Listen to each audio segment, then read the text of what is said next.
The power of repetition. क्या होता है जब आप एक ही मूव को बार बार दोहराव करते हुए प्रैक्टिस करते हो, एक ही स्किल को बार बार दोहराव करते हुए प्रैक्टिस करते हो। आप अगर ऑब्जर्व करोगे तो योग में और मार्शल आर्ट्स में, कई सारे मार्शल आर्ट्स मूवीज़ में ऐसा शो किया गया है कि जहाँ पर उसका कोच अपने स्टूडेंट को एक ही मूव कई बार प्रैक्टिस करवाता है। उसका स्टूडेंट बोर हो रहा होता है, इंटरेस्ट खो रहा होता है, मगर फिर भी उसका कोच एक ही मूव को कई बार उससे प्रैक्टिस करवाता है। सो इसके क्या बेनिफिट्स है, इसके क्या पावर है और इसके क्या क्या ये चेंजेस आपके लाइफ में और आपके अंदर ला कर दे सकता है। पहला तो फिजिकल लेवल पर, जब आप एक ही मूव को कई बार प्रैक्टिस करते हो तो वो मूव आपकी रिफाइन हो जाती है, स्मूथ हो जाती है और साइंटिफिकली आपके ब्रेन में न्यूरल पैटर्न्स बन जाते हैं, जिसकी मदद से वो मूव आप काफ़ी इफिशिएंटली कर लेते हो, बिना सोचे ही उसे कर लेते हो, जिसे हम कहते हैं एफर्टलेसली करना। काफ़ी कम एनर्जी में आप उस मूव को कर लेते हो, जहाँ दूसरे कोई को करने के लिए काफ़ी सोचना पड़ता है। तो ये हो गया फिजिकल बेनिफिट्स। और इसी को ध्यान में रखते हुए काफ़ी famous martial artist Bruce Lee ने कहा था, मुझे उस 1000 मूव से डर नहीं लगता जिसकी प्रैक्टिस आपने एक बार की है, मुझे उस एक मूव से डर लगता है जिसकी प्रैक्टिस आपने 10,000 बार की है। सो क्या इसका सिर्फ फिजिकल बेनिफिट्स ही है? नहीं, इसका स्पिरिचुअल बेनिफिट भी है। और अल्टीमेट बेनिफिट हम स्पिरिचुअल ग्रोथ के लिए ही इसका यूज़ करते हैं। वो कैसे? आप जब ऐसा ऑब्जर्व करोगे, आप ऑब्जर्व करना, जब आप किसी एक ही एक्सरसाइज को, किसी एक ही स्किल की प्रैक्टिस कई बार, कई दिन तक, कई रेपिटेशंस करते हो, दोहराव करते करते करते जाते हो, तो आप धीरे धीरे बोर्डम की ओर बढ़ने लगते हो। आप डलनेस फील करते हो, आपका इंटरेस्ट खोने लगता है और फिर आप तुरंत वैरायटी की तरफ जाने लगते हो। बट यहाँ पर यही नहीं करना है, हमें वैरायटी की तरफ नहीं जाना है। ऐसा नहीं कि आप वैरायटी का यूज़ करके ऐसा नहीं कर सकते हो, बट स्टार्टिंग में ज़रूरी है कि किसी एक चीज़ को पकड़कर आप अपने कॉन्सेंट्रेशन को डेवलप करो, क्योंकि एक बार कॉन्सेंट्रेशन डेवलप हो जाए तो फिर आप एक साथ 10 चीज़ों पर कॉन्सेंट्रेट कर सकते हो। बट स्टार्टिंग में ही एकदम से 10 चीज़ों पर कॉन्सेंट्रेट करना ये सही ऑप्शन नहीं है। तो बेस्ट है कि आप किसी एक चीज़ को पकड़ के चलो। इसीलिए हम किसी एक मूव को पकड़ के चलते हैं, जिसके थ्रू हम अपने कॉन्सेंट्रेशन को डेवलप करते हैं। हमें बोर्डम फील होता है, हमारा इंटरेस्ट खोने लगता है, बट उसके बावजूद भी हम उस एक ही स्किल को बार बार दोहराव करते रहते, बार बार प्रैक्टिस करते रहते। और ऐसा करके आप अपनी ईगो को चैलेंज देते हो। ईगो मतलब अपने माइंड को चैलेंज देते हो। वो माइंड जो आपको कई तरह से बहला फुसला रहा होता है, मत करो, ये मत करो, ऐसे कर लो, वैसे कर लो, बट फिर भी आप उसको सुनते नहीं हो और करते जाते हो। सो आपको ये समझना है कि स्पिरिचुअलिटी का एक बहुत ही इंपॉर्टेंट गोल है अपनी ईगो को किल करना। अपनी ईगो को किल करने का मतलब है अपने माइंड को, और अपने माइंड को किल करने का मतलब है अपने अपने थॉट्स को, अपने बिलीव्स को, अपने ओपिनियंस को, माइंड से पूरी तरह से आज़ाद हो जाना, ताकि आप इनर पीस तक पहुंच सको, ताकि आप इनफाइनाइट फ्रेशनेस को एक्सपीरियंस कर सको।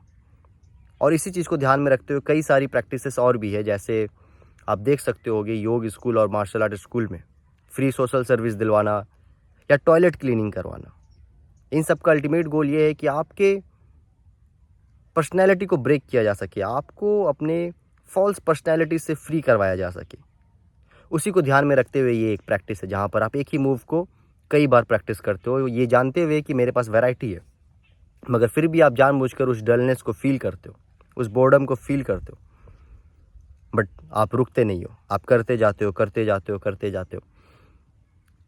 और फिर ऐसा क्या होता है जब आप करते रहते हो, तो जब आप करते जाते हो इसे कंटिन्यू, तो एक ऐसा स्टेट आता है जहाँ पर आप अपने माइंड को क्रॉस कर जाते हो, आप अपने माइंड को ट्रांसेंड कर जाते हो। आपको रियलाइज़ होता है अचानक से कि ये माइंड अलग है, मैं अलग हूँ, ये माइंड अपना बकबक कर रहा है, मेरा अवेयरनेस, मेरा फोकस, मेरा कॉन्सेंट्रेशन अलग है इससे।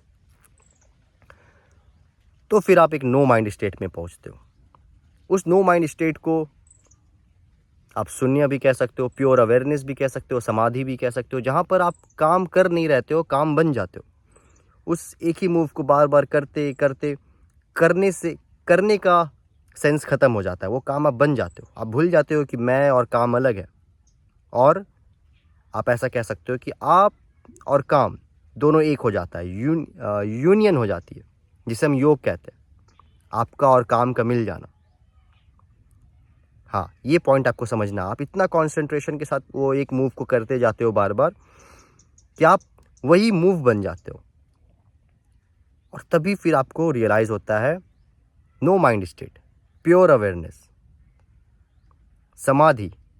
सो ये वर्ड्स अलग अलग है, बट आपको रियलाइज होता है अल्टीमेटली कि मैं ये माइंड नहीं हूँ, मैं वो नहीं हूँ जो सोच रहा हूँ, बट उसके पीछे उसके पीछे उसके पीछे डीपली डीपली ऑब्जर्वर, अवेयरनेस, वो आपको रियलाइज होता है।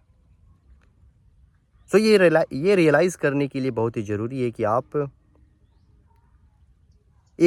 एक मूव को कई रेपिटेशन प्रैक्टिस करो। इतना प्रैक्टिस करो कि वो एक वन पॉइंटेड कॉन्सेंट्रेशन प्रैक्टिस बन जाए, और फिर वो आपको उस काम से एक कर दे, और फिर वो आपको नो माइंड स्टेट को एक्सपीरियंस कराए, और फिर आप माइंड से आज़ाद हो जाओ, और फिर आप उस कॉन्सेंट्रेशन पावर को कहीं भी अप्लाई कर सकते हो। फिर आप चाहो तो वैरायटी का यूज़ करो, एक साथ 10 मूव की प्रैक्टिस करो, एक साथ 10 काम करो, मगर स्टार्टिंग में इनिशियली ये बहुत इंपॉर्टेंट है कि आप इस वे में जाओ, किसी एक ऑब्जेक्ट को, किसी एक पॉइंट को कंसंट्रेशन बनाओ, कंसंट्रेशन प्रैक्टिस करने के लिए किसी एक मूव का यूज़ करो आप।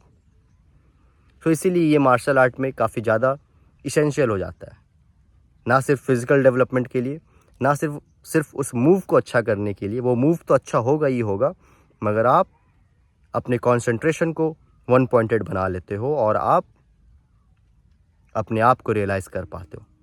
So this is the power of repetition.